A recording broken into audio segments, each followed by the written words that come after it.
entity that you could tell it to do certain tasks that it was capable of completing, because it's like a humanoid, and you could go do something else, you're doubling your effort, right? Doubling your effort. Even if you didn't have housework to be done, you could send that robot, that autonomous vehicle, humanoid, out to work at McDonald's, Taco Bell, Walmart, some minimum wage job for 8 hours a day, bring you the check every 2 weeks, and you didn't have to share that money with this autonomous vehicle. All you had to do is maintain it by pennies on the dollar of what it was earning. Like what, some rice, some shelter, some water. The rest of that paycheck that this autonomous vehicle earned, you got to keep. Just what one of these people, one of these autonomous humanoids, working at a minimum wage job, 8 hours a day, how would your life be better if you had a extra $400, $600 every 2 weeks coming in, period? It'd be exponentially better, wouldn't it? Not to mention if you sent that autonomous humanoid to like a master degree school or bachelor degree school, or to make him be a nurse or something, and command a higher salary, then you would be getting a higher salary.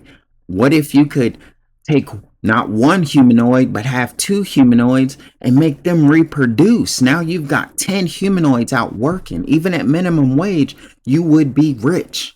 Well, those humanoid robots, those autonomous vehicles existed. They were called slaves.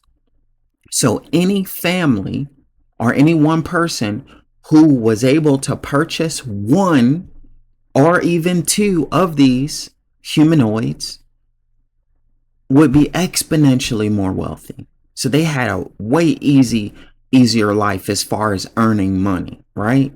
Those things happened. They had, in fact, breeding farms for slaves so they could just exponentially grow their wealth. Those things happened.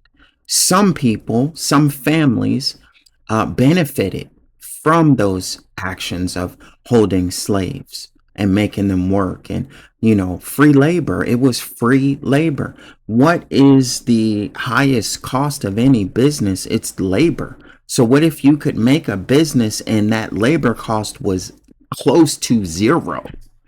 You are going to win, period. Those things happened. America was built on free labor, period. We got that part out the way. We can all agree on that, right? So now the next thing is, who benefited from that? Because your average white guy who's still poor, generationally in poverty, is automatically upset when you bring up the word reparation, because he doesn't want to have to pay for something he didn't benefit from. And guess what? I agree with you, sir. You shouldn't be taxed for something that your ancestors did not do or didn't benefit from, right? However, on the flip side, somebody should pay.